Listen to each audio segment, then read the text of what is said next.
Let me start on a very somber note. I hope it'll end up being a liberating reflection. You'll have to judge. GDP is slowing all over the world, everywhere. And the reason is productivity has been declining for 20 years all over the world. The result, unemployment's very high everywhere. And nowhere is it more pronounced than among the millennial generation coming into the workforce. Our economists tell us that we can look forward to slow productivity and slow growth for the next 20 years. And let me do the math for you. At the end of two industrial revolutions in the 19th and 20th century, here's the equation. We have to admit that half the human race is far better off today than our ancestors were before we began this industrial experiment. Granted? Also, we need to acknowledge that 40% of the human race are making $2 a day or less, and arguably they are worse off than their ancestors were before the industrial experiment. And the final equation, the industrial era, while it's benefited half the human race and been a detriment to the other half of the human race, the well-off, the very wealthy, have done quite well. Today, the 62 wealthiest human beings in the world, we could put them in this little section of the room. The 62 wealthiest human beings in the world today, their combined wealth equals the accumulated wealth of 1/2 the human population living on Earth. 3.5 billion people. There's something really dysfunctional about the way the human family is organizing its economic relationships on this Earth. It's clear we're in a long-term structural economic crisis at the end of the second industrial revolution. But now this industrial era has given rise to a much more profound crisis, an environmental crisis. We have spewed massive amounts of CO2 and methane and nitrous oxide into the atmosphere of this planet to create this industrial way of life. And now we have so much CO2, methane, and nitrous oxide in the atmosphere that it's blocking the sun's heat from getting off the Earth. We are in real-time climate change. This is no longer a theory. This is no longer looming on the horizon. This is no longer imminent. Climate change is now at the house, in the door. What's terrifying about climate change, and unfortunately it's never explained, because if it were explained, our human family would be justifiably terrified and motivated and driven to begin to transform this planet. Climate change changes the water cycles of the Earth. That's what this is all about. It's never explained. We're the watery planet. Our satellite probes go to other planets, and what's the first thing we look for? Water. No water? Not interested. Recently, they discovered what they think is dirty water on Mars, and everybody is thrilled. Our ecosystems on Earth have developed over millions of years based on the water cycles, the cloud cycles that traverse them across the Earth.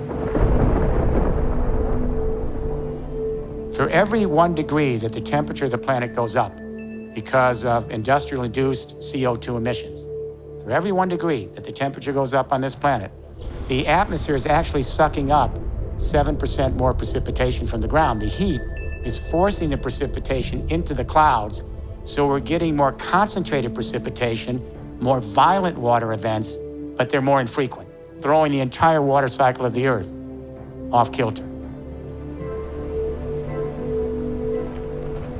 More blockbuster winter snows. 8 feet in Boston that last season? My gosh. More dramatic spring floods. That flood in the Carolinas, remember? They said this flood only will occur once every 1,000 years. It's the new normal.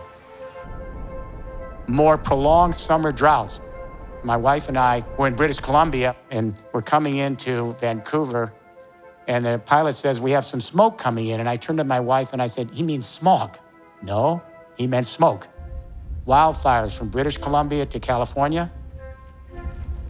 Summer drought and wildfire. We have Category 3, 4, and 5 hurricanes now, so dramatic that they're destroying infrastructure and killing people all over the world. That hurricane that hit the Philippines, this was the most powerful hurricane ever recorded. This is the new normal. What I'm saying here is that climate change is dramatically changing the water cycles. They're on an exponential curve. This is absolutely frightening. It's terrifying. And if you are a young millennial about to start a family, if you're a parent here or a grandparent, I want you to listen to this. Our scientists now tell us that we are in the 6th extinction event of life on Earth. It doesn't even make the headlines. This is the most dramatic story the human family has ever faced. There have been 5 mass extinction events on Earth in 450 million years, and each time the chemistry of the planet shifts very quickly. There's what we call a turning point and massive die-out. And after the massive die-out of life, it takes upwards of 10 million years to get new life back on Earth. Our scientists now tell us we are in the 6th extinction event. This is not a model, we're chronicling it in real time. And what they're saying is that over the next 7 decades, and many of you will be around for a lot of that, and your children will. In the next 7 decades, we could lose over half the species of life that now inhabit this little oasis in the universe.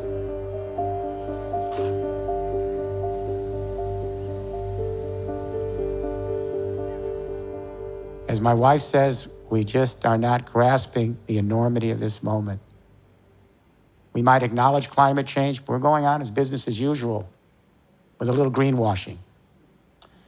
99.5% of all the species that have ever been on this planet have come and gone. Those are not good odds.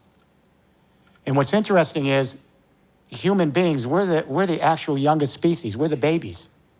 Anatomically modern humans have only been here about 200,000 years. There's no guarantee we're going to make this. And the new studies that have just come out, they're even more terrifying because they're seeing the freshwater melts in the Arctic now, in Greenland, and now in Antarctica much quicker than we expected, changing the ocean currents.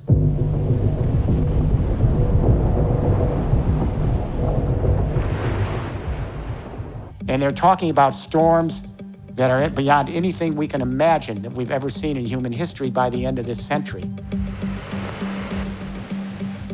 Talking about the major coastal cities where much of our urban population is underwater. This is not a century from now. This is in the lifetime of many young people who are 4 and 5 now and will be my age when we're in full steam into this new era, this abyss. So what do? We need a new economic vision for the world. It has to be compelling. We need a game plan to deploy that vision, and it needs to be quick. It needs to move as quickly in the developing countries as in the industrialized nations. If we have any chance of arresting the worst of this climate change, we're going to have to be off carbon in 4 decades, everywhere. This is beyond anything we're talking about at global conferences. How do we begin to tackle something of this magnitude? We need to step back and reflect on how the great economic paradigm shifts in history occur. If we know how they occur, we're going to get a roadmap here in this room and around the world, and we're going to get a compass that will allow us to navigate a new journey, to completely transform the way we handle life on Earth. There have been at least 7 major economic paradigm shifts in history, and they're very interesting anthropologically because they share a common denominator.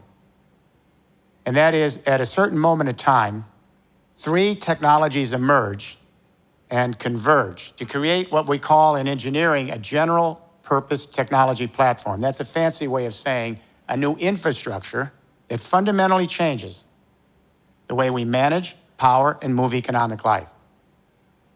What are those 3 technologies? First, new communication technologies to allow us to more efficiently manage our economic activity. Second, new sources of energy to allow us to more efficiently power our economic activity. And third, new modes of mobility, transportation and logistics, to allow us to more efficiently move the economic activity. So when communication revolutions join with new energy regimes and new modes of transportation, it does change the way we manage, power, and move economic life. It changes temporal spatial orientation. It changes our habitats. It allows us to integrate in larger units. It actually even changes consciousness and governance. Let me give you two examples. First Industrial Revolution, 19th century. Second Industrial Revolution, 20th century. The Brits took us into the First Industrial Revolution. And first, there was a communication revolution. They invented steam-powered printing. No more manual print presses. Steam-powered printing was a big leap forward because it allowed us to mass-produce very cheap print quickly. Then, in the second half of the 19th century, the Brits lay out a telegraph system across the British Isles. Steam-powered printing and the telegraph, those communication technologies then converged with a completely new source of energy in Britain called coal. But how were they going to take that coal and harvest it? They invented the steam engine. And this is ingenious. They figured out that they should put the steam engine on rails for locomotives, national transport, and logistics. Urban life, the Industrial Revolution, steam power. Second Industrial Revolution, the United States. Centralized electricity, and especially the telephone. I know we think the internet's a big deal, but the telephone was a really big deal. All of a sudden, people could communicate at vast distances at the speed of light. Later, radio and television. These communication technologies converged in the United States with a completely new energy source, cheap Texas oil. Then Henry Ford put everybody on the road with cars, buses, and trucks.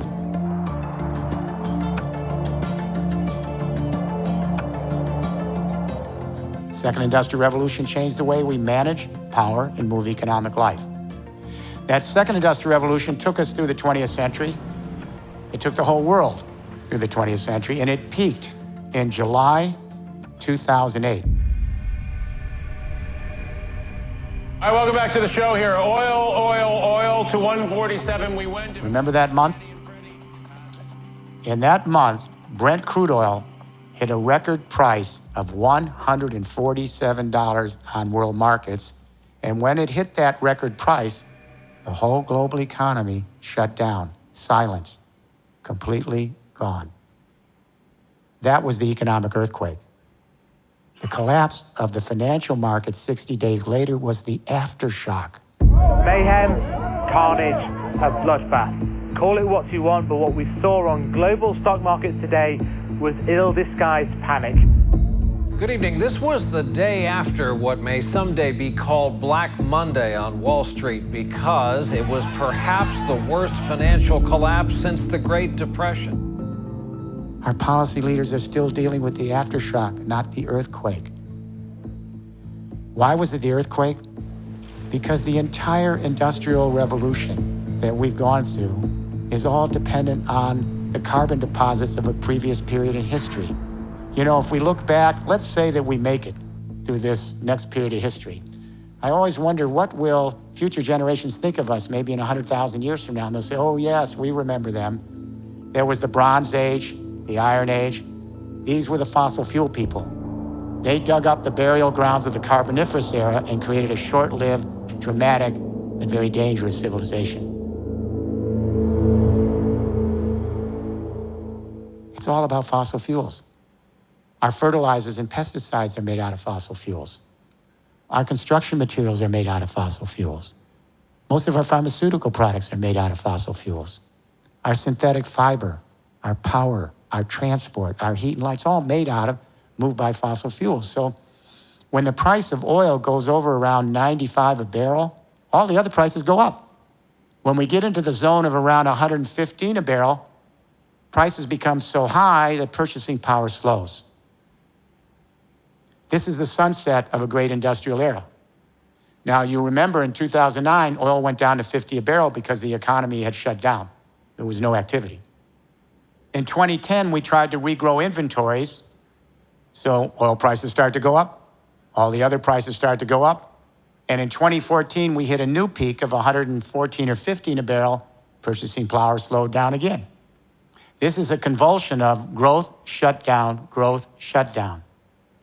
And the only reason oil went down in the last few years to 30 a barrel is now the fossil fuel industry is fighting among themselves in the sunset. OPEC said, we're going to keep the oil spigot open. We're going to flood the world with oil. And that's going to take the price down to 30 a barrel and wipe out our new competitors, the more exotic fossil fuels, shale gas in the US, tar sands in Canada. And guess what? They wiped them out. Only took a year and a half.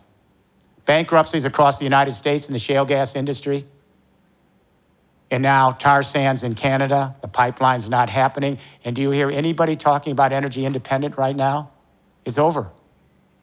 And as soon as the bankruptcies complete themselves, the oil prices are now starting to go back up. But now we have failed states. Where there's oil production, we have failed states. So this is a volatile, convulsive sunset over the next 40 to 50 years, an unstable world. Where do we head from here? Let me share an anecdote. When Angela Merkel became Chancellor of Germany, she asked me to come to Berlin in the first couple of weeks of her new government to help her address the question of how to grow the German economy on her watch. Now remember, in terms of per capita, Germany is the most robust capitalist market economy in the world.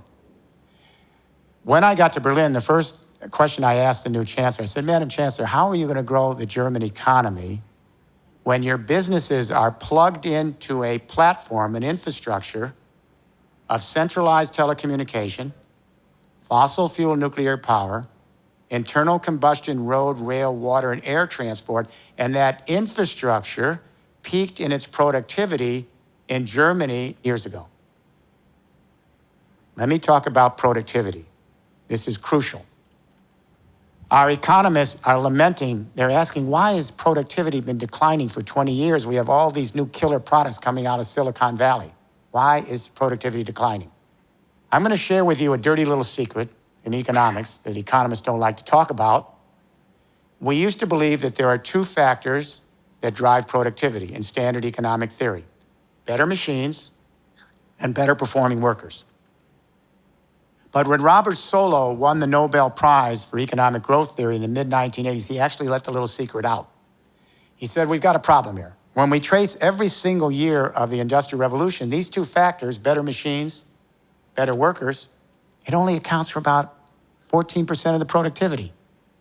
So Robert Solow asked the big question, where's the other 86% of productivity come from? Don't know. Moses Abramowitz, the former head of the American Economic Association, said, quote, this is a measure of our ignorance. Now, wouldn't you think economists would know where productivity comes from because that's the basis of the discipline? Here's why they don't know. When classical economic theory was penned in the late 1700s, the vogue was Newton's physics. Newton was the big guy in town. Everybody wanted to use Newton's metaphor so they could be more scientific because he had discovered the laws that run the universe, supposedly. The economists also fell in line.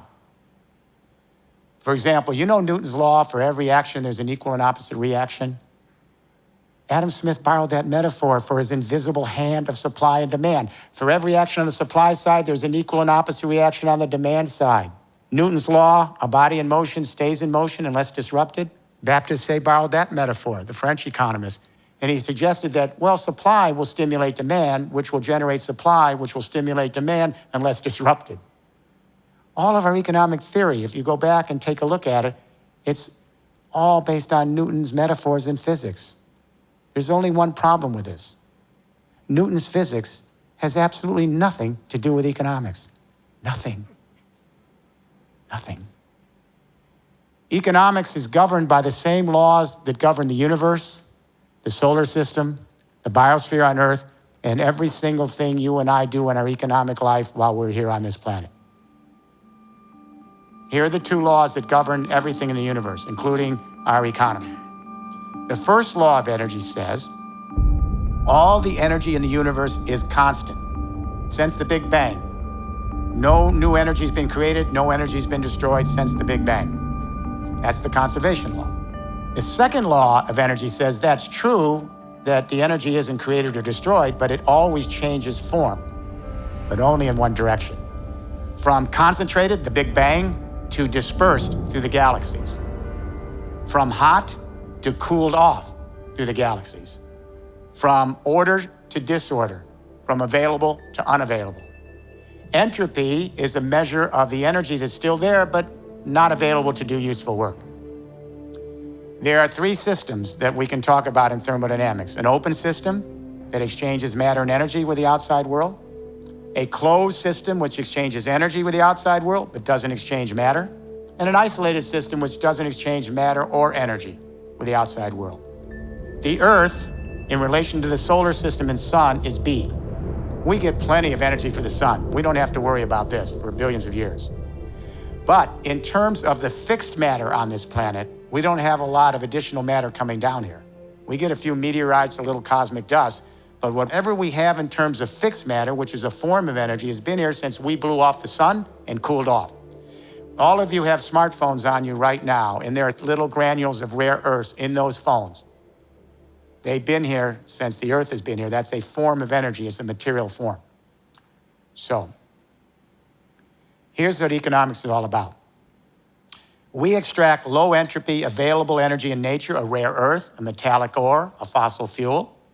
We extract it, and then through our value chains, we store it, we ship it, we produce goods and services from it, we consume it, we recycle it back to nature. Those are value chains. At every step of conversion, when we take nature's resources and move it through society, at every step of conversion, we have to embed energy into that good or service to get it to the next stage of what it becomes. But we lose some energy in the process of that conversion. This is called aggregate efficiency in economics. Aggregate efficiency is the ratio of the potential work versus the actual useful work you actually embed in the good or service. Let me give you an example. Nature has the same economic conditions that we have in our human economy. If a lion chases down an antelope in the wild and kills it, about 10 to 20% of the total energy that's in that antelope gets embedded into the lion. The rest is heat loss in the conversion. That's the aggregate efficiency. What does this have to do with my conversation with the Chancellor of Germany? She's a physicist, you know, by background. So here's what I said to her.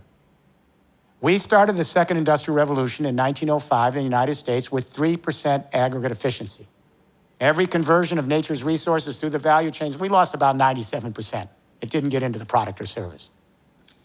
By 1990, the US got up to about 14% aggregate efficiency.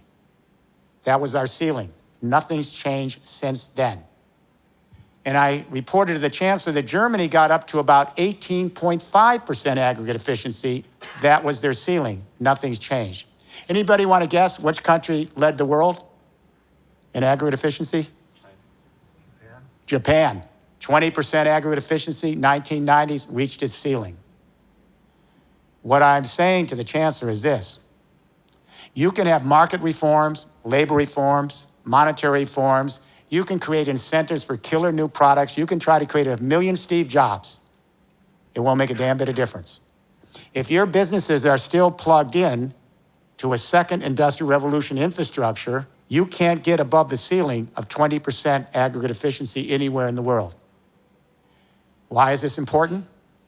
A new generation of economists who happen to study physics have gone back and looked at the industrial record, and they added a third factor to productivity. Better machines, better workers, aggregate efficiency. The ratio of yes, it's so obvious, the ratio of potential to useful work. When they put in that third factor, it accounts for much of the rest of productivity. Henry Ford could have told you this. In fact, every engineer could have told you this. Every architect could have told you this. Every biologist could have told you this. Every chemist could have told you this. They all have to start their training in school by learning these two laws of energy that govern the universe. I teach in the oldest business school in the world. I taught the advanced management program at the Wharton School for 15 years. Not a single business school in the world today, right now, requires that you learn about the first and second laws of thermodynamics that govern economic activity. How shameful is this? So in that first day with the chancellor, we discussed the third industrial revolution, a new convergence of communication, energy, and transportation to manage, power, and move Germany. At the end of the day, in a private session, the chancellor said, Mr. Rifkin, we will have this third industrial revolution here in Germany. The communication internet is now matured. It's been 25 years since the World Wide Web. We have digitalized communication. Now this communication internet is converging with a nascent, digitalized, renewable energy internet. And now both those internets are converging with a fledgling, automated, GPS, and very soon driverless road, rail, water, and air transport internet to create three internets: communication internet, renewable energy internet, automated transportation logistic internet, one super internet to manage, power, and move economic life. These three internets ride on top of a platform called the Internet of Things.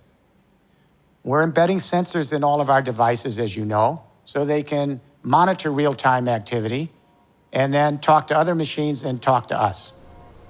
So we have sensors now in the agricultural fields, and they're actually monitoring the growth of crops, the soil salinity, the moisture in the crops, et cetera, and they're sending that data. We have sensors now in the factories that are monitoring our economic data. We have sensors in smart homes, monitoring how the energy is used in our buildings. We have sensors in smart vehicles, warehouses, smart roads, all of them collecting data. But where does that big data go? It goes to communication, energy, and transport internets to manage, power, and move economic life. As this new system comes in, it's going to be ubiquitous by 2030, connecting everything with everyone. We are essentially creating an external prothesis, a distributed nervous system, that's going to allow everyone on this planet at very low cost to begin directly engaging each other on a global Internet of Things and bypassing a lot of the vertical integrated organization and middlemen that kept us away from each other. We can have direct engagement now. This is the revolution. This evens the playing field. There's been a long discussion among the millennials. You started this Occupy movement, saying, what about the 1%, the 99%? Now we have a new platform. The Internet of Things platform is of a different nature than the platforms in the first and second industrial revolution. The new platform is really radical because this third industrial revolution platform is designed to be distributed, not centralized. It works best when it's collaborative and open and transparent rather than closed and proprietary. And the benefits come when more and more people join the network and each of us contributes our talents, which benefits the network and then benefits us. It's designed to be laterally scaled, not vertically integrated. And this is what moves us from the 1% and the 99% to a vast, vast expansion of social entrepreneurialism in global networks. That's the upside. On the other hand, how do we deal with network neutrality? How do we ensure that everyone has equal access to this new Internet of Things platform, this third industrial revolution? How do we make sure governments don't purloin this platform for political purposes, already beginning? How do we make sure that giant monopoly companies, some of them on the internet, don't use that data for their own commercial purposes at our expense? How do we ensure privacy when everyone's connected? How do we ensure data security when everyone's connected? How do we prevent cybercrime and cyber terrorism that could disrupt the system and take it down when everyone's connected? This is the dark net. And what I'm saying to you today is that the dark net is as impressive as the opportunity of the bright net. And I would say that the next 3 generations, beginning with you and your children and grandchildren, you're going to be heavily engaged in a new political movement, and that movement's going to be to ensure against the darknet prevailing and making sure that we all have equal access so the human family can engage in a distributed nervous system and begin to have a vast expansion of social entrepreneurialism. This is the political struggle that starts with the millennials, your children and grandchildren. This is an uphill battle. This is not a cakewalk. I'm not a technological determinist, and I'm not a utopian. Technology just enables, and then the question is, how will that journey end? It's a big question mark right now. But let's assume, for the sake of this afternoon, that we're going to be able to deal with all the complexities of the dark net, and it's a big challenge. Here's what this Internet of Things platform provides. Let's say here at Brooklyn, you're a SME, a small and medium-sized enterprise, or a cooperative, or a nonprofit. You can go up on this nascent Internet of Things platform that's already emerging. It's not theoretical. And you can have a transparent picture of all the economic data flowing through the world if it stays network neutral. The power here is enormous. We think Snowden was a big deal. Now all the economic data is going to be open to everyone, not just a few government secrets. But in a network neutral world, you're going to be able to go up on this platform and have a completely transparent picture of all the data. You can go up on the platform and cut your big data on your value chain out from the noise. Then you can mine your big data with analytics. Then you can create your own algorithms and apps that will allow you to dramatically increase your aggregate efficiency at every step of conversion on your value chain. And as you do that, dramatically increase your productivity, dramatically reduce your ecological footprint, and dramatically plunge your marginal cost. Some of those marginal costs are going to get so low, they head to zero marginal cost. And when they hit near zero marginal cost, it gives rise to a completely new economic system. In economic theory, the optimum market is where you sell at marginal cost. Marginal cost is after fixed cost. Once you pay for whatever the technology is, the marginal cost is what it costs to produce a unit.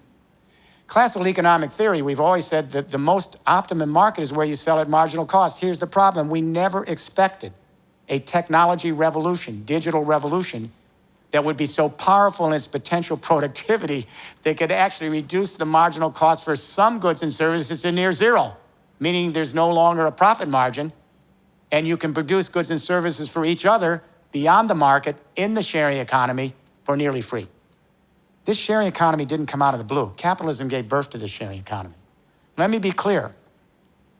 As muddy as the sharing economy is, it's the first new economic system to enter onto the world stage since capitalism and socialism in the 19th century. It's a remarkable historical event. This is already happening. Zero marginal cost phenomenon is not theoretical. It's been how many years since Napster, the file sharing service? About 17 years? 17 years. Well, this little file sharing service started a revolution. We have 3 billion people right now on the internet, and now the Internet of Things, who are actually producing and sharing virtual goods at near zero marginal cost beyond the market, disrupting entire industries. We have young people that are producing their own music. And what does it cost to have a little technology, a little machine that allows you studio quality music when you want to record in your home? And then whether you send that music to one person on the web or a billion, it's zero marginal cost. You just need a service provider, keep your power up. I was surprised when that Korean performance artist a couple years ago, 1 billion people went to his website, zero marginal cost. We have millions of young people any given day who are producing their own YouTube videos. Take a little video, put it up on the web, 1 billion people can see it, zero marginal cost. We have people producing their own news blogs and social media, near zero marginal cost. We have millions of people contributing to Wikipedia and constructing the knowledge of the world and a nonprofit website for free. This is the most improbable experiment I could ever imagine. I don't know how Jimmy Wales came up with this. I would have said this cannot succeed. Adam Smith said each individual pursues their own self-interest and never cares about the public good. But in pursuing their self-interest and not giving a damn about the public good, by pursuing their self-interest, the society is better off. I always thought it was a little dubious, but that's how we grew up. But apparently none of the millennials have read Adam Smith. Because, for example, in Wikipedia, you're all freely giving your talent, putting things up on Wikipedia, constructing the knowledge of the world. You democratize knowledge in less than 15 years, and the accuracy is now book publishing. What's happening? People are creating their own free ebooks. My new book came out on the Pirate Bays before we could publish in our languages, and God bless them, they were ranking it before Amazon could even touch it. We have 6 million college students taking massive open online college courses taught by the best professors at the best universities. They're getting college credits. It's free. You can't win here. You millennials have won. Unless we outlaw all the technology, we've got to find a way to live with it and find value with it. Entire industries have been disrupted in the 17 years since Napster. The music industry has shrunk. Television has declined because everyone's producing their own YouTube videos. You're all producers, sharing with each other. Newspapers and magazines have gone out of business with social blogs, but thousands of new enterprises have emerged. Not just Google, Facebook, and Twitter, all of these are new, but thousands of startup enterprises, profit and nonprofit. They're creating the platforms. They're creating the apps. They're creating the connectivity. They're using the analytics and the data. It's a revolution. Well, we thought there'd be a firewall here. And certainly we could understand how zero marginal cost brought on by digitalization would affect the virtual world, but we didn't think it would move over the firewall to the physical world. What I'm saying with the zero marginal cost society is that firewall is broken now. It's called the Internet of Things, completely gone. We have millions of people now producing their own renewable energy right now at near zero marginal cost, free. And now as we move to car sharing, and as we move to driverless transportation, we're going to see the marginal cost plunge toward near zero in transport and logistics in the next 20 years. Let's go back to Germany. What's happened in the 10 years since that first conversation with the Chancellor? We are now in Germany at 32% of all of the electricity powering Germany now is solar and wind, right now, in 10 years. And this is a northern country, doesn't have a lot of sun. We're going to be 35% of the electricity, solar and wind by 2020. We're going to be 100% renewable energy by 2040. Absolutely. And what's interesting is the fixed cost of introducing the solar technology and the wind turbines and the geothermal heat pumps. Solar and wind are on an exponential curve, just like computers. When I was a kid in the 1940s and 50s, there's only a few computers. They cost millions of dollars. And the chairman of IBM at the time said, we probably will need a total of 7 computers. Maybe 7. This was an optimistic forecast. We did not anticipate exponential curves in computer chips, Moore's law. So all of a sudden, Intel figures out that their engineers are doubling the capacity on that chip every 2 years. This is still going on. So even if you're making $2 a day, everyone's going to be connected to the Internet of Things within less than 15 to 20 years. And the fixed costs are going to be as cheap as your cell phones in 20 years. Everyone's going to produce their own green electricity. These exponential curves are not going away. You know how much a solar watt used to cost? $78 to generate 1 watt solar in 1978. You know how much it costs to generate a solar watt today? Not $78, 50 cents. It's going to be 35 cents in 18 months from now. This is really moving quick. And this is what you're not told here in the United States by the energy companies.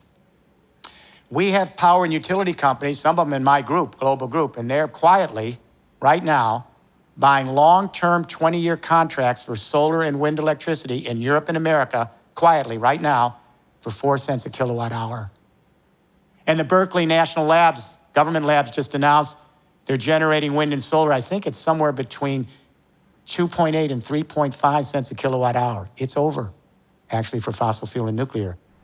And the next big bubble, I will tell you now, is going to be the $100 trillion in stranded assets in the fossil fuel industry. This is going to make the subprime mortgage look like the small-time game. Because we're moving toward parity, and then solar and wind are getting cheaper and cheaper. That's what's going on behind the scenes right now. But what's interesting in Germany, once you pay the fixed cost for your solar panel and wind turbine, the marginal cost of producing the energy in Germany today, it's zero. The sun has not sent us a bill in Germany. The wind hasn't invoiced us. The geothermal heat has not come to us with a bill. It's free.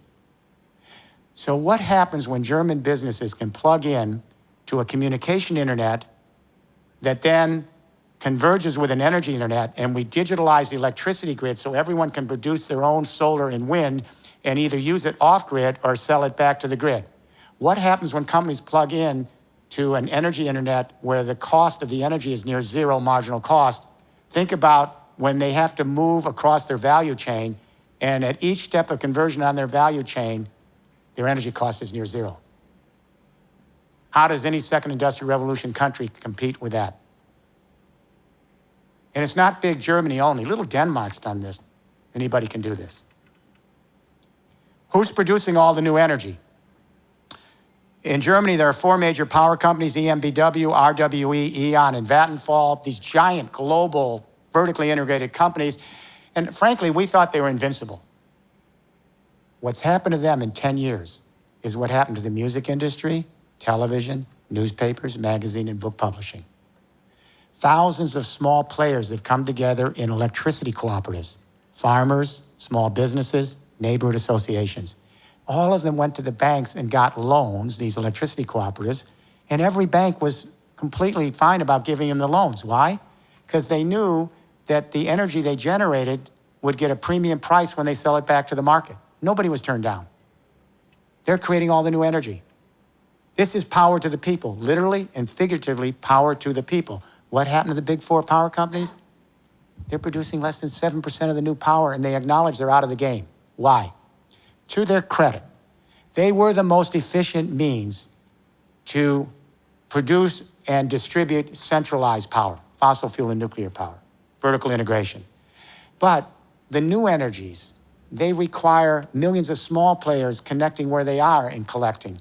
You have to collect the sun everywhere in little amounts, and the wind everywhere where you are, and the geothermal heat everywhere where it is, and rewards cooperatives who laterally scale and join together in networks. Big companies can't put all these players together. The players come together in their own regions, the cooperatives, and they join together. It is power to the people. Does this mean this is the end of the energy companies? Not necessarily. Many will go out of business. Some will not. About 7 years ago, the E.ON, one of the giant 4 companies, asked if I would debate their chairman, Mr. Tyson, but in a neutral country, the Netherlands. We had a 3-hour debate. And I said to him, look, you're not leaving the second industrial revolution tomorrow morning, but you also have to be in the third industrial revolution tomorrow morning, because you have a 25, 30-year transition to get from the second to the third and find new value. And I said, in the new system, it operates quite differently than the old system. In the new third industrial revolution, you make more money by selling less and less and less electricity. I said, what you do is you set up partnerships with thousands of enterprises, and you help manage the energy flow through their value chains. You help them with their big data. You help them mine that big data with the analytics. You help them with their algorithms and apps, dramatically increase their productivity. In return, those thousands of enterprises will share their gains back with the power companies. It's called performance contracts. We're now doing it. Guess what? Last year, the chairman of E.ON, took him 7 years. They're moving to renewable energies, and they want to help manage parts of the energy internet with energy services. EDF, the great nuclear power in France, has joined our group. We're doing the whole build-out of the third industrial revolution in parts of Europe, in northern France, the Netherlands, Luxembourg. And EDF said, we're with you. They're on the ground helping lay this out. They're not leaving nuclear tomorrow, but they see that the handwriting's on the wall. So the companies that don't go there, we don't need them. It's not just Europe, now China. When President Xi came into power with Premier Li announced that and I was pleased, he announced he had read my book, The Third Industrial Revolution. He put out a public announcement. I'd never met him. I'd never even been to China. And he instructed the central government of China to begin looking at these themes that I'm laying out to you to move China to a third industrial revolution. They're mindful in China. They lost the whole first industrial revolution. They missed almost all the second industrial revolution and came in the tail in the last 10 years. And they said, we're not going to lose the third industrial revolution. We want to collaborate with the third industrial revolution. And they said, quote, be among the leaders. To show you how fast they move, I've been shuttling back and forth, but after the first visit, it was about 11 weeks later, the chairman of the state grid, which is the largest electricity grid in the world, announced an $82 billion four-year commitment to digitalize the Chinese grid so that millions of Chinese people could produce their own solar and wind in their local communities and share it back on an energy internet. That started this year. Yeah. Watch Europe, watch China. The coming together of the communication internet with the renewable energy internet gives rise to the automated GPS driverless transportation logistics internet. We built the whole global economy in the second industrial revolution around car ownership. That's what this was all about. You've thrown us a curve. You really have. Apparently, you don't want to own cars anymore. This is grandma and grandpa. They got two cars sitting in the driveway, cleaning and waxing them every few weeks, and they're never used. Or they're at the office 90% of the day, never used. You don't want to own cars. You want access to mobility and car sharing networks, not ownership of cars in markets, correct? So there's a problem here. The problem is, for every car shared in car sharing in the sharing economy, we're eliminating 15 cars. This is both the problem and the opportunity. Larry Burns was the former vice president of General Motors until a few years ago. Now he's a professor at the University of Michigan. So Larry just did a study, very revealing. He studied Ann Arbor, Michigan. We can eliminate 80% of the vehicles with better mobility, cheaper. Now let's extrapolate Larry's study. We've got 1 billion cars, buses, and trucks choking us in traffic around the world. They're the third major cause of global warming emissions. The number one cause of global warming emissions is buildings. But in Europe, we're now retrofitting those buildings, transforming into micro power plants and big data centers off carbon. Anybody know what the number two cause of climate change, global warming emissions are by industrial activity? Number one's buildings. We always talk about it. Number three is transport. What's number two? Consumption of meat. Meat. We have 1.3 billion cows. They take up about 23% of the land mass of the earth. I love cows, but the methane they produce is a major contributor to global warming, much more powerful than CO2. And then when we pasture those animals, we have the fertilizers that emit nitrous oxide, and it goes on and on. And I should say that, without mentioning names, even some of the prophetic voices in the climate change debate will never mention this, because they do not want to antagonize people and even suggest that we may want to change our diet and move down the food chain so that we can live healthy, respect our fellow creatures, and at the same time, mitigate climate change. So you never hear this in the debate. Never.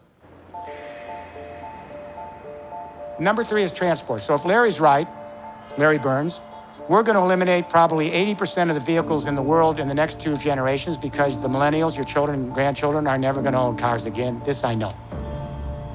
And the remaining 200 million vehicles, they're going to be electric. They're going to be fuel cell driven. They're going to be operated by near zero marginal cost renewable energy. This is already happening. They're going to be 3D printed with composite recycled materials at low marginal cost. They're going to be driverless. This is already happening. This gets to the question of, is this the end of the road for transportation companies? Not necessarily, but they have to change their business model. While they're still in the second industrial revolution selling cars, buses, and trucks, they have to move to the third industrial revolution where they help manage vast networks along with all the other players. This is a very cool thing that happened about 6 weeks ago. Daimler asked me to join them. Daimler invented the internal combustion engine, so I'm always mindful they're a step ahead. And the chairman of Daimler Trucks brought together 350 journalists from around the world in Germany, asked me to come in. I laid out the same story we're talking about here. And then the chairman of Daimler Trucks, who's one of the 8 board of directors, he announced that Daimler's in a new business, and that is logistics on the transportation internet. And he announced that Daimler had equipped in the last 3 years 300,000 trucks full of sensors, 300,000 vehicles, and they're on the roads now. These are what I call big data, mobile big data centers. And these trucks are collecting data all across the transport corridors of Europe on traffic flows, weather conditions, availability of warehouses, all of the data you would need if you're a small business, a large business, or just a homeowner to be able to increase your aggregate efficiencies and productivity, reduce your ecological footprint, and anytime you're involved in moving shipments from A to B. Then, this is what's really interesting. He dimmed the lights and they went to a helicopter feed live on the German expressway. And the helicopter zooms in on these 3 trucks on the German expressway, and then they went right into the cab of the trucks, and the drivers are waving and talking to everybody in the room. And the chairman of Daimler Truck said, "Okay, gentlemen, take your hands off the wheel, take your feet off the pedals." All of a sudden, the drivers became software analysts. No longer drivers, they were software analysts monitoring the data. The trucks then started to platoon together, automated, into a mobile data, almost a train going down the highways, collecting data. So they're providing the data and then the analytics so that you will have apps so that you can find ways to increase your aggregate efficiency and be a player in the system. Smart. So how do we finance this?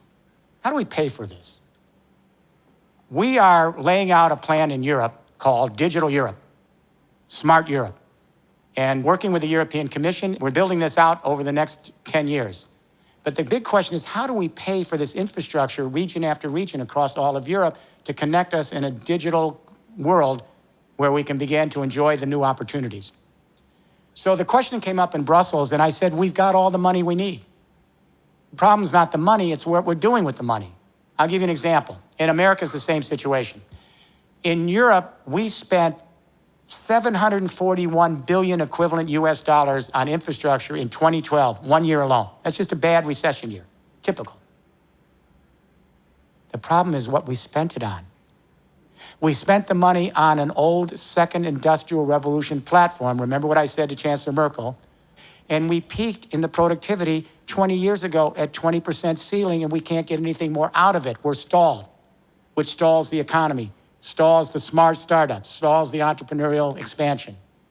So I said, if we simply reprioritize our investments, spend some of it patching up the old infrastructure, we don't want it to collapse, but reprioritize so part of those funds each year go to each region so that they can begin to build out and scale up a third industrial revolution infrastructure with an Internet of Things platform, we will be there in 30 years.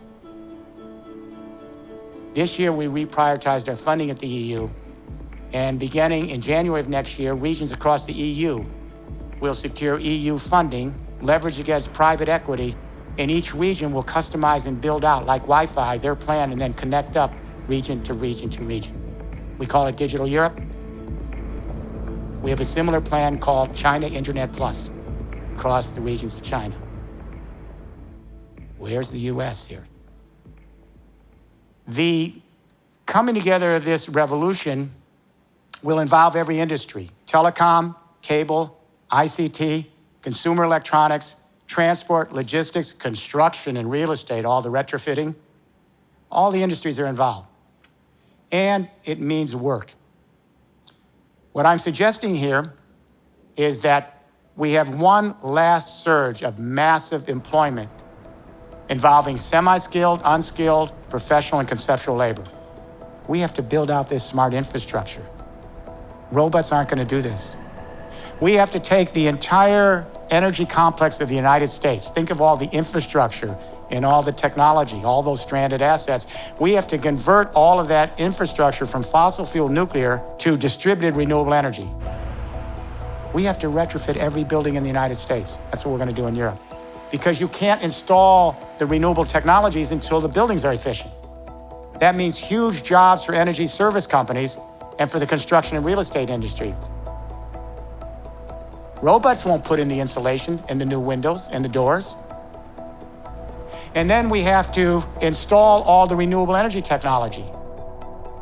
Human beings have to install that technology and all the smart technology that monitors the equipment and puts in the digital advanced meters. We have to take the entire electricity grid of the United States, which is dumb, servo-mechanical, embarrassing. It's 60 years old. It barely functions. And we have to transform the entire electricity grid to smart, digital, so that we can manage these three internets. This is going to require professional talent and unskilled and skilled labor for 2 generations. We have to take the entire transportation grid of the United States and turn it from dumb to smart: road, rail, water, and air. Who's going to install the thousands of charging stations in all the buildings? Fuel cell outlets, the smart sensors? This requires human beings. This means 2 generations of work, and guess what? It's financed by the payback of the energy savings. You don't have to have huge government involvement here. You simply have to have the enablement so energy service companies can be set up, and we transform every building in the United States to a node.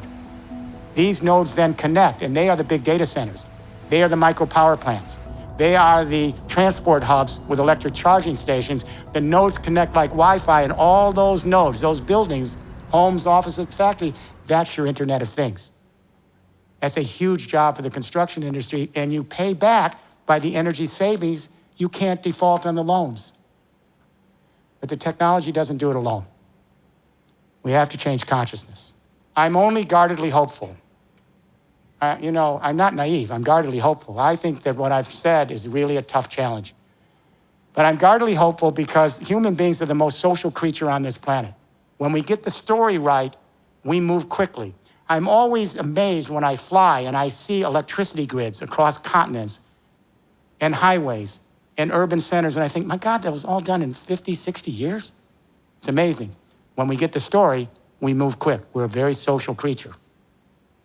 The coming together of these 3 internets, communication, energy, and transport internets on top of an Internet of Things platform, it changes the way we think about life. Let me give you the best example. We've got millennial parents now that are sharing toys on these millennial websites, where you go up and you pay a subscription fee one time and you're in the system, then you can get a toy, any kind of toy you want, and by age category, and give it to your child. This is creating the real revolution. The parent traditionally brings home a toy, and they say to the daughter, this is not Christmas. Santa Claus didn't get you this toy.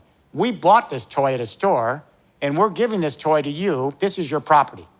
This is not your brother's toy, and this is not your sister's toy. This is your toy.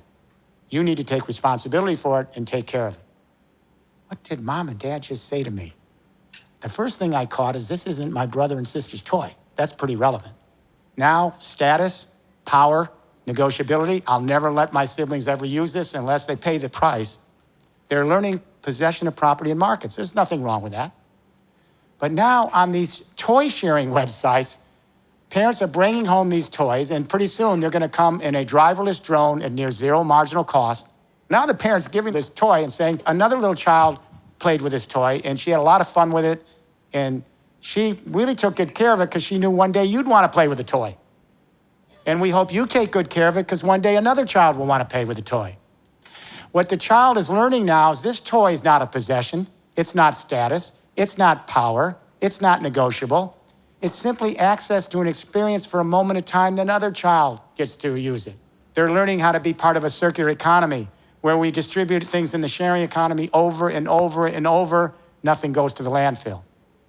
I like a system where you have both opportunities. There's nothing wrong with being property. There's nothing wrong with having possessions and some status.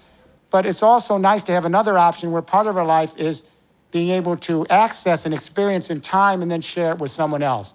I don't think capitalism is going to disappear, but I think it's going to find value by creating a relationship so that it finds value with the child it gave birth to, the sharing economy. And right here in this room, you are already in 2 economic systems day to day, right here in Brooklyn. Part of the day, you're in the market, you're sellers, you're buyers, you're owners, you're workers. You're producing goods and services for each other for a profit in the marketplace, and you have property. But part of the day, you're in the sharing economy. You're sharing virtual goods, entertainment, news, social blogs, Wikipedia, and now energy and car sharing. And while it has capitalist parts to it, it's also a sharing economy where you can reduce the cost. And by 2050, we will have 2 mature systems. Part of the day, capitalist market with a profit margin, producing and selling to each other. Part of the day in the sharing economy, beyond the market, freely producing goods and services for each other. That's already started. That is not going to go away. Your generation is moving from ownership to access, from markets to networks, from consumerism to sustainability, From market capital to social capital. Does this all sound familiar? It's a revolution. None of this is being taught in the schools, by the way. That's why this is really a revolution. And there are three things that I've noticed that give me some guarded hope. There's a basic change going on with you people in this room that's strange to older people. There's a change in the way you define freedom, the way you define power, and the way you define community. And these changes really suggest the real revolution. For my generation and generations before me, freedom was very simple since the Enlightenment. To be free, in an Enlightenment perspective, is to be an autonomous agent, to be self-sufficient, to be independent, to be not beholden to others, to be an island to oneself so that one can have freedom as exclusivity. For the millennial generation that grew up on the internet, autonomy is death. Being an island to oneself is death. Because for your generation, you ask the question, how can I flourish to the full extent of my possibilities here on the planet?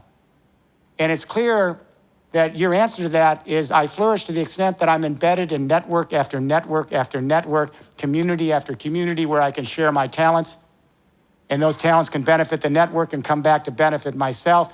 I'm free because I have access. And for you, freedom is not exclusivity. It's not being an autonomous agent. It's inclusivity. It's access to others in networks. Do I have this right? This is very alien to our generation. We may have to change all the constitutions in the world. This is a completely different idea about freedom. You have a different sensibility about power, which makes the older generation very nervous.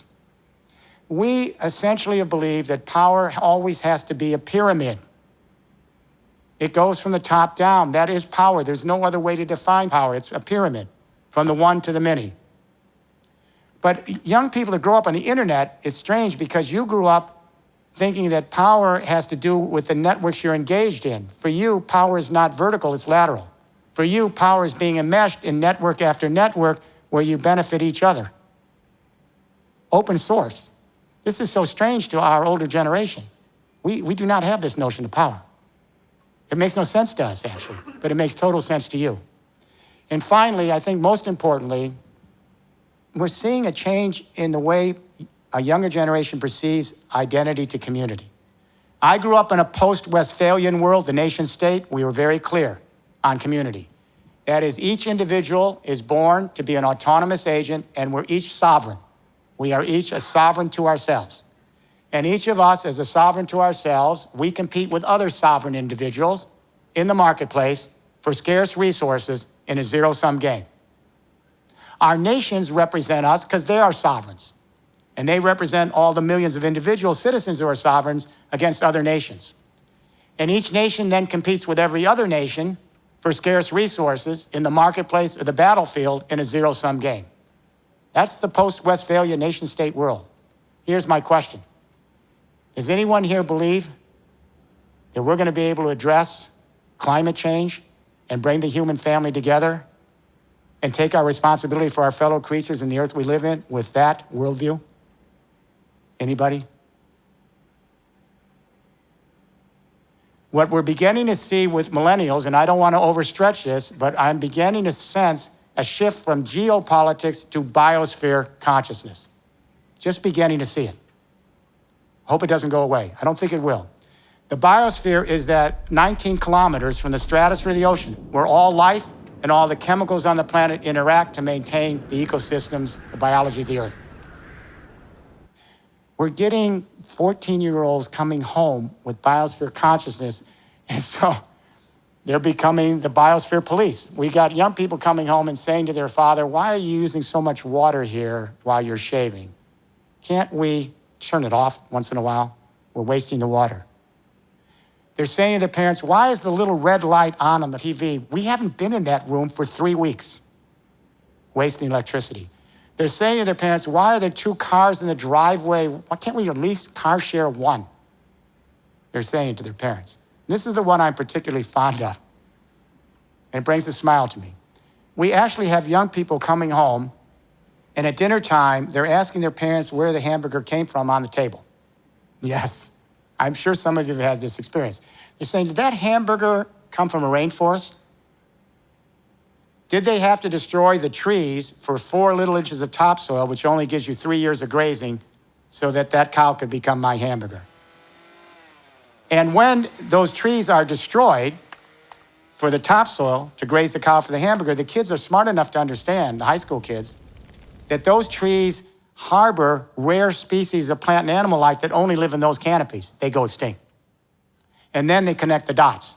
If the trees disappear for the soil to graze the cow for the hamburger, those trees are not there to absorb CO2 from industrial emissions. And that means the temperature of the planet goes up. So then a mother cannot feed her children if she's on the farm because she's getting spring floods, summer droughts, and wildfires because of the hamburger. These kids are learning ecological footprint, junior high school, and they're coming home. They're beginning to understand that everything each of us does all day long, and even when we're sleeping, intimately affects some other human being, some other creature, and the planet we live in. This is so alien to the way previous generations grew up. You're beginning to connect the dots and say we live in an indivisible biosphere community. There's no escape. This isn't just academic. Our well-being depends on the well-being of the whole system and all the creatures in it. We have young people who are beginning to extend their empathic concern to the rest of the human family because you're all Skyping on global classrooms. Heck, 1 billion of you are on Facebook. That's the largest fictional family in history. And what's promising to me is that part of this generation is also beginning to empathize with our fellow creatures. Not just the polar bears and the penguins on the poles, but all of our fellow creatures. And I got to tell you, my wife and I are into animal rights and animal protection. Our fellow creatures have a right to be here. We do not have a right to end existence for them. This is their planet, as well as our planet. So I think we're beginning to see a shift in the notion of freedom, how we perceive power, our sense of community. We're heading to a biosphere frame. This is all good. Let me be clear on why I've been doing this work. I'm terrified about climate change. I began working on energy issues, it was in 1973, and wrote a book, Entropy on Climate Change, in 1980. I thought we had more time. I did not anticipate the feedback loops. We couldn't even see them until they came, and then each feedback loop creates 10 more on an exponential curve. We just didn't see it. We thought linear. Now we're really scared. I'm gonna tell you, we are really, really scared. Because now we're in a runaway exponential curve on the water cycles. We didn't see it. The fortunate thing is we now have a new infrastructure paradigm, a third industrial revolution, that can allow us to move off carbon quickly in 3 decades. We have the technology that allows us to do this because zero marginal cost is the ultimate metric for reducing ecological footprint. If people equipped with little technology are constantly finding new analytics and apps to increase their aggregate efficiency at whatever value chain they're in, it means we're using less of the earth and getting more out of it. In other words, more of the energy or materials gets into the product, less is lost. Then if what we do produce is shared, share the cars, share the homes, share the toys, we're distributing in a circular economy over and over. Nothing needs to go to the landfill. Every resource is always there for us. If we move to the energy internet, there's no reason why everyone on this planet shouldn't be producing their own green electricity right where they are at very low cost in 25 years from now in this exponential curve and sharing across continental energy internets. And if we go to a car-sharing, driverless transport grid, we can eliminate 80% of those vehicles that have taken a big hunk of the earth to put online. This is a plan, and what we've done, a lot of businesses are working with us around the world on this, and we say to people, if you have another plan, step forward and tell us what it might be to address climate change and move the economy. And I always get silence. Because the only other plan is to stay where we are, and that's taking us to an economic crisis and an environmental abyss. But here's what I'd like to do. I'm going to turn it over to you. Let's think about your sensibilities and find out if we can come to some common ground on how we can begin to move this from this little room out to all the larger communities and networks we're in. Is that a deal? Who wants to start? Hello, my name is Lina, and my question will be related to technological unemployment. Yeah. What is your take on that? We are moving to an automated world. There's no doubt about it. However, as I said during the talk, We've got 2 generations of massive employment. That's clear to lay out this infrastructure. That's going to require millions and millions of jobs. We know this on the ground as we're laying this out in Europe right now. It's a huge amount of jobs. Robots can't do it. AI can't do it. This is infrastructure shift.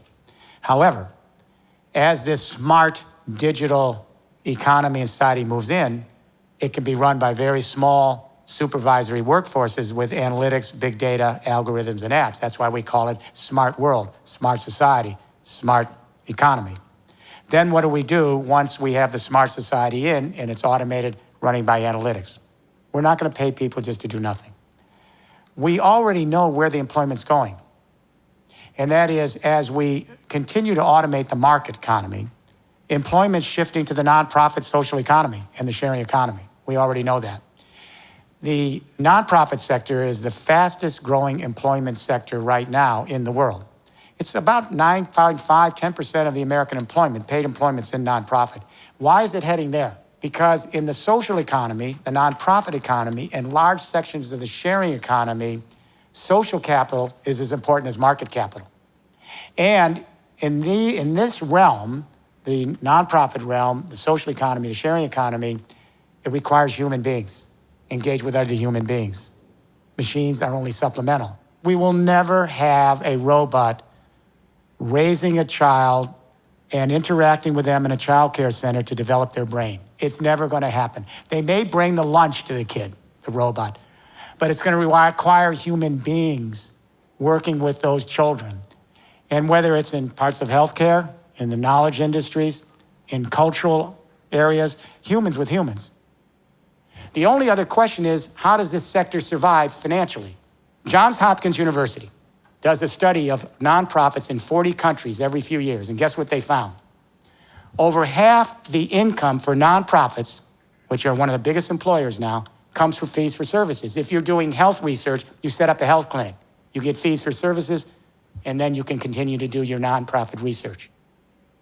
If we get any of this transition right, we automate the market, we move to social capital, where we can use our minds much more expansively so we can learn to live as a human family and steward each other, steward our fellow creatures, steward the earth. That's a much more noble mission. I believe that in order to create a better tomorrow, we also need to look at rehabilitating our psychology. Yeah, I'm in agreement with you. You know, and I have to say, our academic disciplines, I'm going to step on more toes. The academic disciplines in our school systems are so moribund. It's dysfunctional. We have an internet generation that lives one way of life in terms of their mind outside the classroom and another inside the classroom. In the classroom, for example, when we think about education, the first thing we realize is the classroom looks a little bit like a factory, these big giant institutions. And the kid comes in there in first grade, a little boy or girl, and they immediately realize there's a central authority, the teacher. They have to be silent. If they share knowledge with each other, it's called cheating, and they're expelled. And they learn that their mission is to be efficient, but only in the sense of being able to have the skills they need to follow orders and tend the machinery of the Industrial Revolution. Yet, an internet generation out of school, you're all sharing knowledge. The whole point of the internet is to share your talents and skills, open source, no intellectual property, and begin to crowdsource the knowledge of the world together. That is so different than what you're getting in school. So let me say one thing about this. You know what we're doing in northern industrial France? All 7 universities have come together in 200 high schools, and the universities are led by Catholic University of Lille. Here's what they've done. All faculty now teach interdisciplinary so that you learn various perspectives, and there's more than one way to look at things, and you have to share a common language. No silos. Secondly, all the students now are put into modules in teams, and they work with their teams, and the students have to teach each other. The teacher becomes a facilitator and a guide, but the students have to teach each other, and if they share knowledge, it's good, it's not cheating. Then they learn that knowledge is not power and something one possesses at the expense of the other. Knowledge is the shared experience you have as a social being. And the learning now is clinical. What's the good of learning if theory isn't brought together with practice? So their learning is clinical. They've taken service learning, which you all did here, and they've elevated to pedagogy. So whatever you're learning, you have to apply it with your fellow citizens in the neighborhoods where these universities are. How do you like that? Catholic University of Lille. That's the revolution. I believe in the Darwinian theory of humanity being more Darwinian than utopian. What would you do about basically corruption and fraud? Let me be very clear. I am an anti-utopian. If you read my books, I don't believe in utopias. I don't like utopias. I think utopias are dangerous. Our human spirit, the empathic spirit, is designed to show compassion to our frailties, our precarious existence. An empathic world is never a utopian world. Utopias are worlds that are perfect. There's no mortality, there's no pain, there's no suffering, and every moment is perfect. There's no such world. I look through history and I see that the most civilized societies are the ones that can move empathy to larger reigns, and there's a history of that, of empathy. So I like an empathic world where we understand each other's frailties, we show compassion with each other's desires to flourish, we reach out to each other, and we do this every day. And when someone that we know is in joy or pain or suffering, we do this with our fellow creatures that are in trouble. It's the empathy that runs day-to-day life, not utopias. And I think George Frederick Hegel got it right. He wrote a little passage that I read 40 years ago. He said, happiness are the blank pages of history because they are the periods of harmony. I thought, what does that mean? Over and over, I kept thinking of it.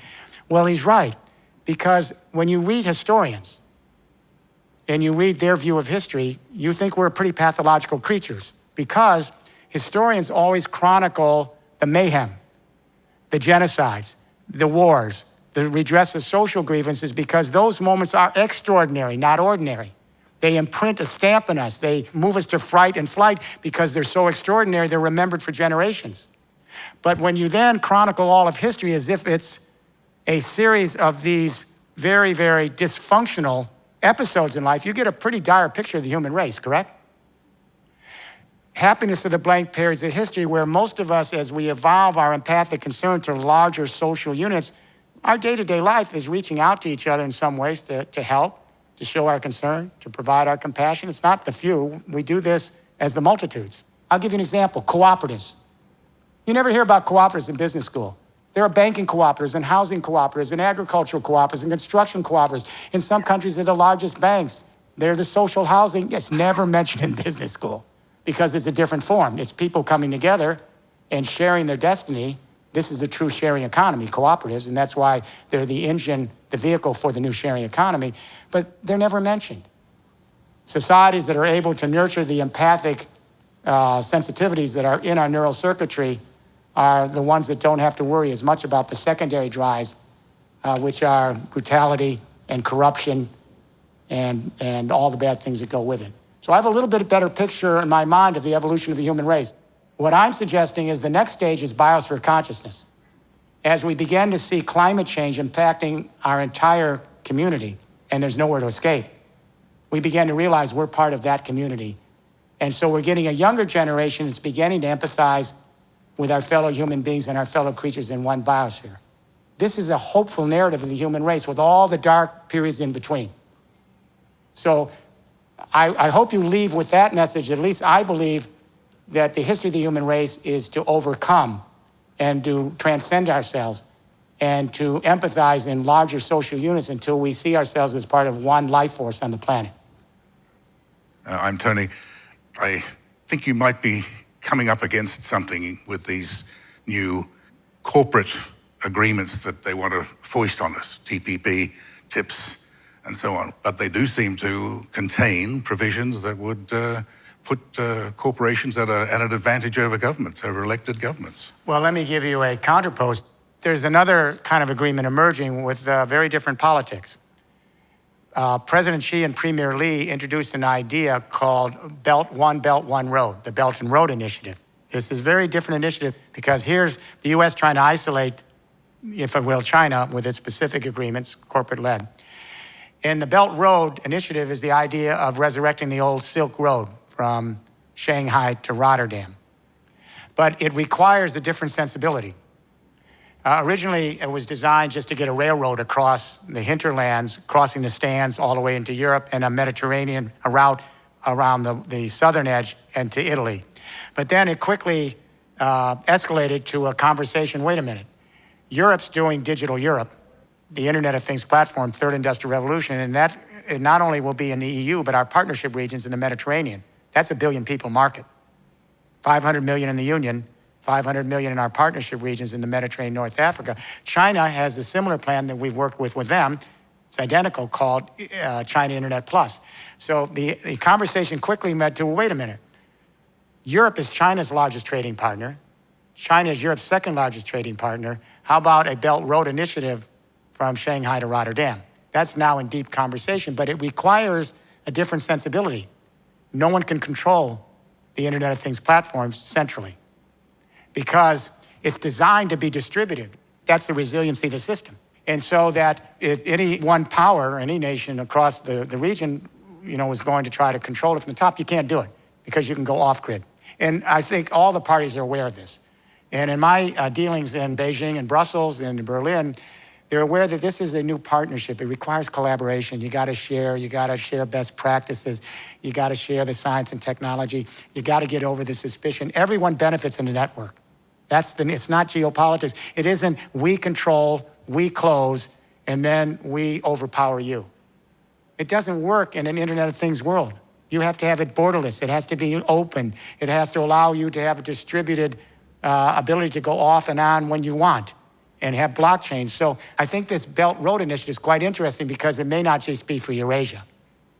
This may be a vision that would be for a millennial generation, a vision that could move from the Americas, from Canada and the United States down to Chile. Then you have really a distributed biosphere infrastructure revolution, not a traditional geopolitical revolution.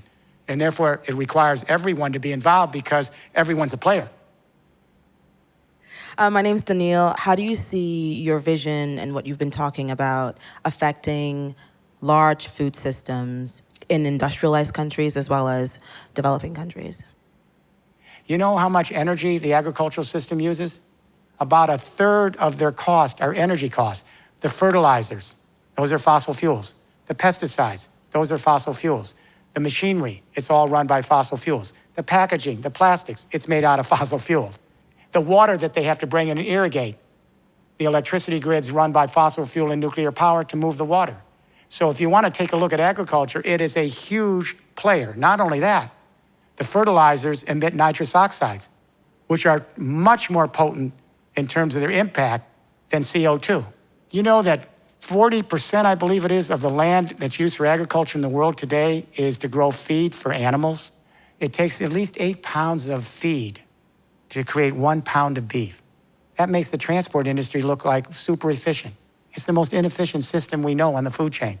If you look at pure injustice, you'd have to say the shift to a feed grain animal culture and a chemical farming culture for pasturing animals is one of the great injustices in the history of the world. Some of us live high up on the chain, the rest are denied access to the land. We got to turn that around. So in Europe, we are interested in organic agriculture. We're interested in moving from pesticides and chemical agriculture to ecological agriculture where we learn to live with the surrounding flora and fauna, and we find ways to encourage the flora and fauna to be able to be compatible with what we're growing. In the old chemical world, if it moves, kill it. Everything surrounding your crop should be killed. So we live in a chemical wasteland across the agricultural fields with runoff poisoning our water. It's how shameful. So we want to move to organic agriculture. We had mechanical agriculture in the first industrial revolution. It started in late first industrial revolution. We had chemical agriculture in the second industrial revolution. We need to have smart, organic, ecological agriculture in the third industrial revolution. And we have to bring back regional and local agriculture that supports local communities. It's absurd to ship a tomato around the world. Ridiculous. Hi, I'm Rochelle. And I was wondering if you could talk a little bit about water and how water plays into this decentralized vision, how the privatization of water plays out. I was just hoping you could speak to that. There's only a small amount of water on this planet that's available for human use, less than 1%. The rest is not available.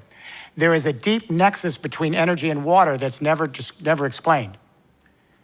You have to have energy to move water.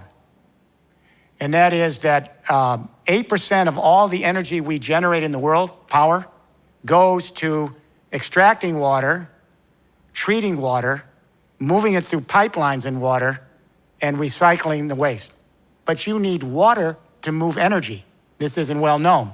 And that is, the energy industry uses over half of all the water we use goes to the power industries, of all industries, over half. And this will surprise you.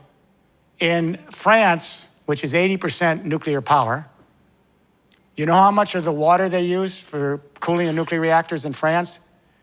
Almost 50% of all the fresh water consumed in France goes to cooling the nuclear reactors.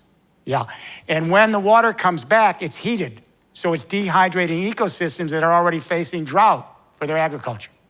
And now, sometimes the water is so hot because of climate change in the summer, they can't even use it to cool the nuclear reactors, and they have to slow down the electricity. So what's the nexus?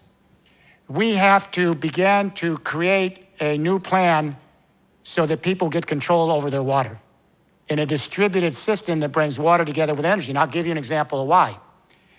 If the electricity grid is disrupted, let's say one of the transformers, big electricity transformers, either through cybercrime, cyber terrorism, or natural disaster goes down, and your power goes down, there's no water. We're dead in 3 weeks. That's how vulnerable the system. That's why we have to build in resilience by keeping it so distributed. So what do? I'm in Hijacked, France a couple of weeks ago. This little startup, they've taken a whole social housing complex, huge housing complex. They took the whole roof and turned it into a cistern. Why did they do that? Because the water falls, and as it falls, it generates electricity in a turbine. So they're using it for electricity, but now we're saying use it as a cistern. So if the power grid goes out and you can't get water, you're dead in a couple of weeks. You have the water right built in to your home, office, and factory on the roofs or nearby. You can share it in a cooperative. And then that water can be used potable for fresh water. And then we're now talking with companies about, and with housing, that you can take the water, use it for your toilet water, and you will be able to recycle it right back on site. So you can go distributed and decentralized when the real power grid goes out. The key to maintaining this system is it's distributed. If anything happens in one part of the system, you can go off, both distributed and decentralized, and share your water, share your energy. So water and energy go together, and you've just hit, and I'm glad you said this, something that has really come to the top of the agenda for us now. How do we create a distributed water internet to go side by side with the energy internet? Very cool thinking. My name's Elizabeth, and I just have a question for underdeveloped countries. How do they play a part in this whole third industrial revolution? Can they sort of skip the gun because they don't have an established infrastructure? Yeah, you just answered the question I was about to answer. Very good. Well, here's what we realized, just what you said. What we finally realized is in the developing world, their liability is their key asset. Their liability is they have no infrastructure. That's their asset. Because it's easier to build version infrastructure with new codes and regulations from scratch than to take an old infrastructure with old codes and regulations and transform it. So what we're learning in the developing world is this can move more quickly. We saw the opportunity that the developing world can leapfrog right past the first and second industrial revolution into the third. So the United Nations has now embraced the third industrial revolution narrative that we've just talked about tonight. The biggest problem in the developing world, no electricity. Ban Ki-moon has made this his pledge, universal electricity. We got 1 billion people that have no electricity. They're in the dark. We have 40% of the human race with infrequent, not reliable electricity. And what keeps women enslaved in this world is no electricity. And what we see with these big families and these patriarchal, brutal conditions and male-oriented cultures, no electricity. Why? Because with no electricity, women are the slaves, the children are the slaves. More children, more hands on deck that can actually carry the energy load. We forget the relationship between electricity and freeing women in the West. Women were the slaves at the hearth until electricity came in. Electricity freed women from that slavery, if you will, to go to school beyond the first 5 grades. And then electricity created new skills that didn't require upper body strength, but up here. Electricity revolution created all sorts of new skills. And when that happened, as women became more educated and more independent and had the new skills of the second industrial revolution, fewer babies. You can give out millions of condoms. It'll make no difference. until you bring electricity into the developing world, free to the women, have them get educated, and have them be recognized as half the human race. And what's interesting is the women are setting up these microgrids, a lot of it. So you see in rural Africa, they go into a village, it's happening in India too, and small startups, they come in, they lease a solar panel on each roof. They give you a lease. And then they give you a cell phone. This is happening all across rural India and now sub-Saharan Africa. But instead of a big centralized grid, then you go village to village to village and you create microgrids that are laterally scaled. This is going to take off very, very quickly. It already is. This is the smart social entrepreneurs of the next generation. This is why I'm really pleased to see this happen. It brings confidence that we can do better. I'm Ray, and I've been thinking during your whole talk about how do we overcome monopoly? We have to worry about a new kind of monopoly. Now, I'm going to be honest with you. I love Google. It is the magic box. I'm now so lazy that anything that comes up, especially at my age, I ask the magic box. It is a great research engine. However, when everybody needs Google, and it's the only research engine, and it's our window to the research we need, it starts to look like a global monopoly, and it starts to look like a public utility. What did we do with successful businesses that had a product line that was so important that everybody needed it and was a public good? What did we do in the second industrial revolution with the telephone industry? We, in America, in other parts of the world, government took over a lot of it. But in America, we kept them in the private sphere, like AT&T, but we regulated them as utilities. And we did this across the electricity utilities, many of the power utilities, we regulated them. I think it's naive to believe that we won't do this. The millennials and your children, this is the new political movement. You're going to be asking the question, how do we get the best out of these new enterprises? But they have to be regulated as public goods in the realm so that we all ensure that we get equal access, that we have some control over our creative content and data, maybe through blockchains, and that we're able to secure our privacy, et cetera. Facebook, same thing. When the whole human family has to come together on Facebook to communicate with each other, it's a great service, but it looks like a public good. It's a utility. And we're going to have some kind of global authorities to regulate them. Does this make sense? This is the politics of your generation. This is the politics of the new third industrial revolution. Hi, I'm Carlin. In the words of your Wharton alumni, how do we make America great again? Let me say something to take this from another corner. President Obama wanted a green economy. He spent billions and billions of dollars of our tax money for a green economy, and we don't have a green economy. Why did this happen? Because the mentality here in this country is all we need to do is use tax money to incentivize, because we want 1 million Steve Jobs. So what happened with President Obama is he would incentivize, give some money to a solar factory here, a battery factory over there, incentivize. But you can't start with that. You have to start with incentivizing the infrastructure itself, which requires everybody coming together. Now, he made a very famous statement during his second presidential campaign, which got to the heart of it. You may recall that he was speaking to small businesses, and he made an offhanded comment saying, "You didn't build that." Remember this comment? It went viral. "You didn't build that." And they went nuts. He was referring to infrastructure, and he was trying to say the infrastructure comes first, then you can create your new businesses with it. The problem is they went viral because the small business said, "No, we create America. It's the entrepreneurial spirit." We've actually so dummied down our country that we actually have no idea how businesses feed off the infrastructure that come from public-private partnerships, government, industry, and civil society. Who do they think created the public school systems so that we could train the workforces? Private businesses didn't do that. Who laid out the interstate highways with tax money? You think private businesses will lay out an interstate highway system with no lights from coast to coast?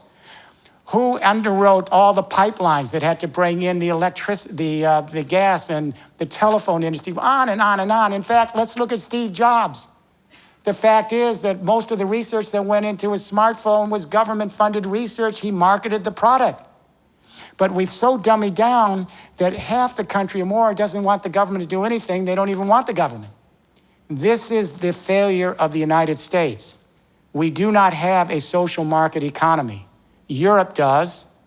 Other parts of the world do. But in America, we have this whole idea that it's just the entrepreneurial spirit, let the companies rule, let the marketplace reign. This is our death knell.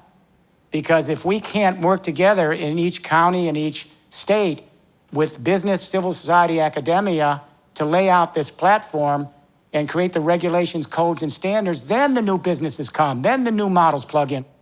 So what I'm saying is, look to the infrastructure, and your millennial generation, it's up to you now to bring this sense of a social market economy back into the dialogue.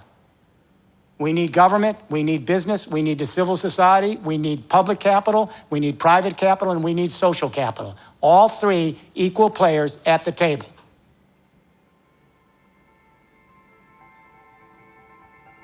So here's what I was saying in closing. I know you get frustrated, and sometimes you think, my gosh, it's going too slow. But now's the time to redouble your efforts. We all have to really come together. We've got one generation, yours, to lay down this new consciousness, this biosphere consciousness. Your responsibility to carry this on is a weight that no generation's had in history. I don't know of any period in history where one generation was called upon to save the species. And if you believe this is really happening, and it is, this is actually the responsibility of the millennials in this room. We now have, I think, potentially a roadmap and a compass. It's going to be up to the younger generations now. This is the digital revolution. You are the digital revolution. It's your turn. It seems to me, if the millennial generation is ready to create this new digitally connected world that helps us create peace between the economy of society and the biosphere of the planet, it should be now.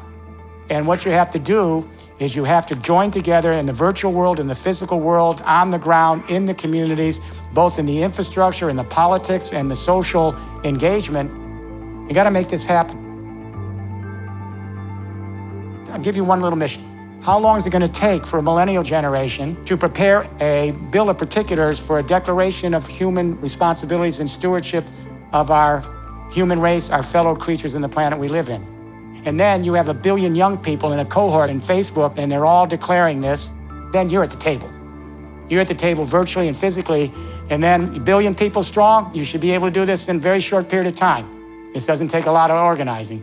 Then you're at the table with the new potential monopolies. You're at the table with the governments who would purloin this for their own ends. You're at the table with the special interests that want to drag us back to the second industrial revolution. Come to the table. Make it happen. Pass on this legacy so when your grandchildren look back at you, they can say you did the right thing. You helped replenish the planet, got us off carbon, helped show our proper respect to generations not yet here, including our fellow creatures. Thank you. Good night.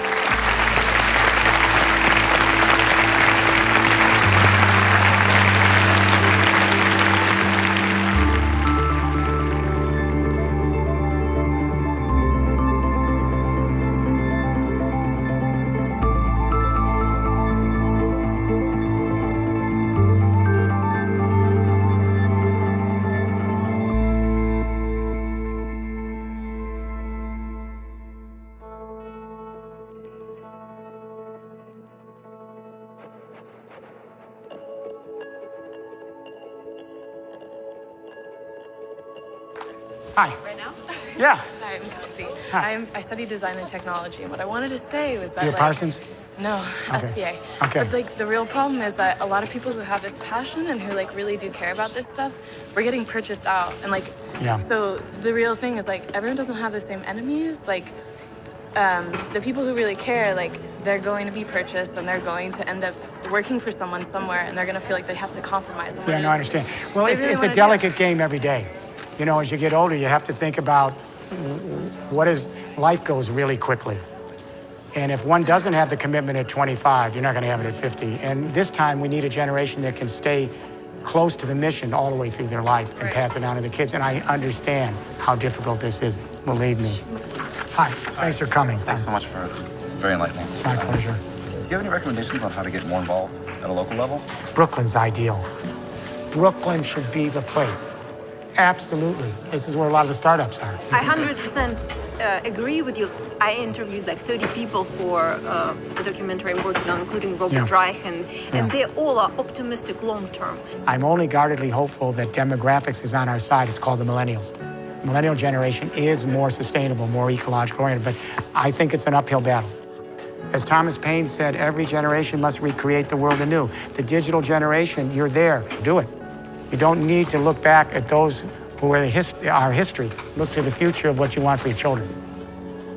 Hi, how are you? Good, I just want to shake your hand. Oh, thanks. Yeah, Thanks for coming. The zero marginal cost is possible if the data centers are for free. Yeah. So we need... Well, you know, it's Wikipedia. They do nonprofit. They get contributions. It's tough, but they make it because enough people believe in it. Or you look at BlaBlaCar or Etsy. They've done it with a little bit commissions. Look at Patagonia. They've become a benefit company. And they say there are 8 or 9 states that have passed legislation now saying, look, if you're a benefit company, profits don't have to be your first motive. Therefore, you won't risk hostile takeovers. So there's a lot of stuff moving, but it's difficult. So I encourage you to do that. Take some risks. Don't sell out. That's what I'm saying.